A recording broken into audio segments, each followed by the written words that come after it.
Let's start off today with a jungle wetwood fire. I don't know if you can hear it, it's absolutely bucketing down with rain here.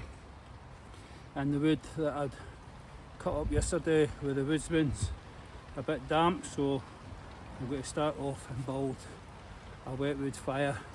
Do this every now and again, especially during the spring when we get heavy downpours. So this is how I go about building it. So first of all I want to make myself a stake. Sharpened stake so I can drive it down into the ground as a pilot for the rest of the frame. This is doing a great job here. Great chips. So, and here, just get a batten. So the apex hammer just to start it. Right, I'll use my log.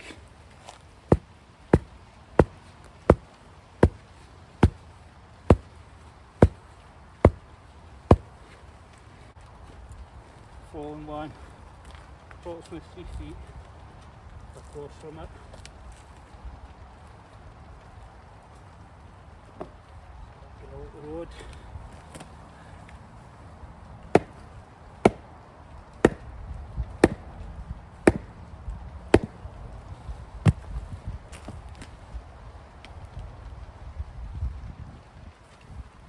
There we go. So start off with 2 pilot holes. The next thing I need to do is cut myself 2 wide branches. So I found myself a stick here in the woods and I need to sharpen off the edges down here at the base. Cut off here and here approximately, and I need 2 of them. Yeah. No problem to that. There you go.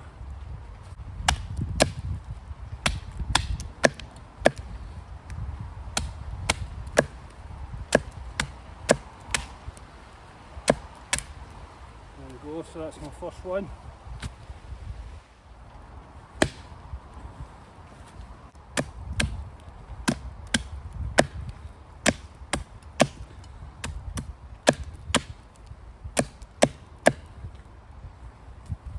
So there we go, 2 wide branches, 2 wide sticks and my crossbar.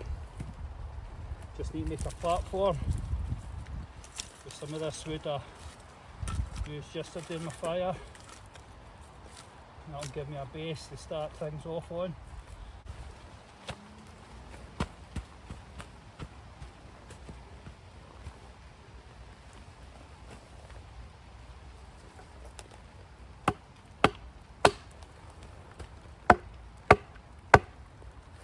That's better. There's my crossbar, and there's a base all set up ready to get my wood to sit in the back of it.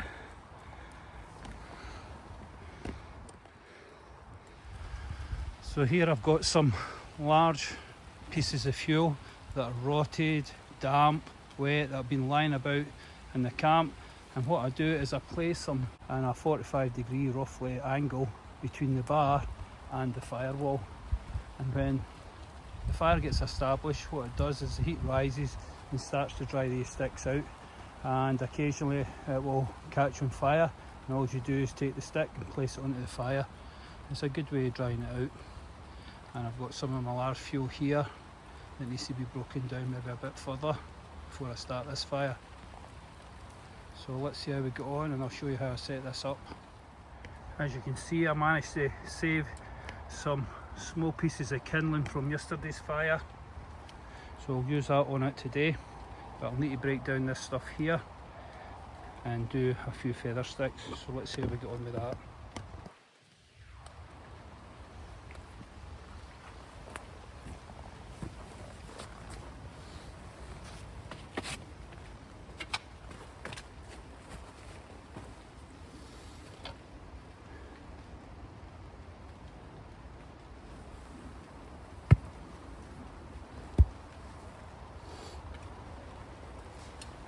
Feather sticks.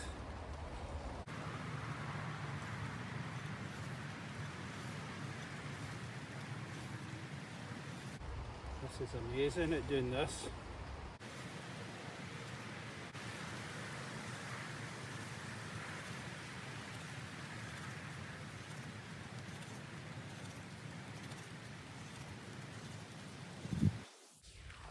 That's really good. They're tiny. Such a big knife. Wow.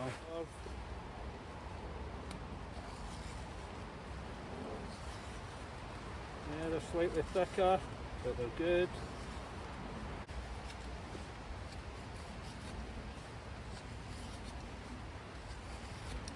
That's really good.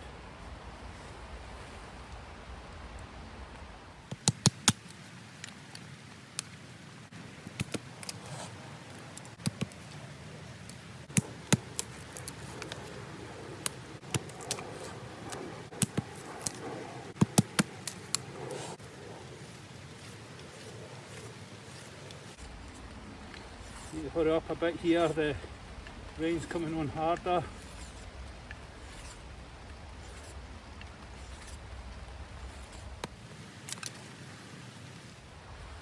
We'll try out the carbide scraper on these feathers.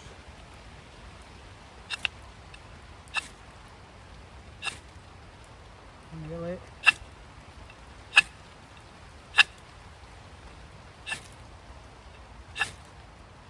There we go.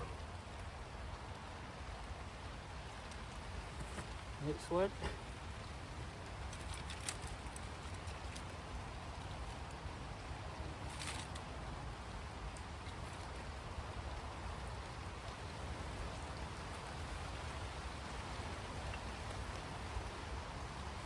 So this works brilliant. Well impressed with this. See this fire gets on.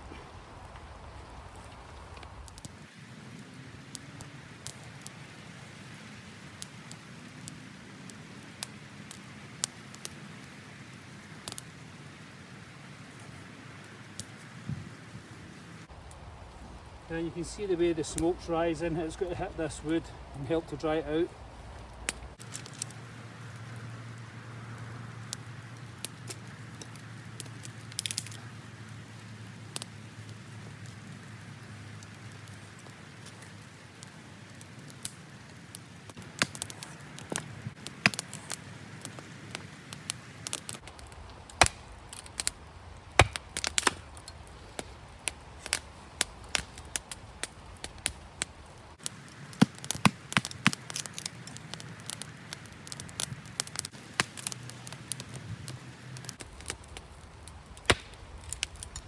Look at that.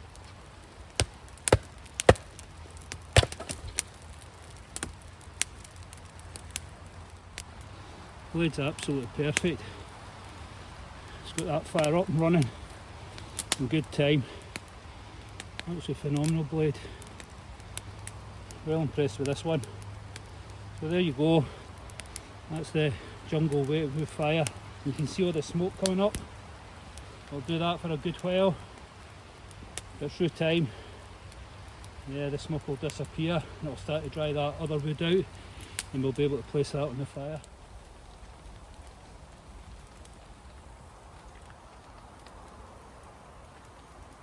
So there you go, that's the blade, finished that jungle wood fire. It's still really sharp. Let's try that, see if that'll still take hair off.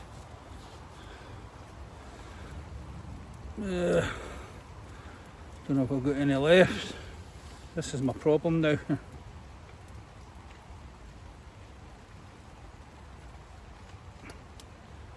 Yep, still taking it off. So that N690 is doing brilliant. If you are into your traditional kukri carrying and you know that the kukri comes with two small knives, the Karda and the Chakmak, well, the Chakmak I've replaced with my ceramic rod. This is a 6000 grit rod and I think it's just more efficient than the traditional ones, so simply carrying this would replace that.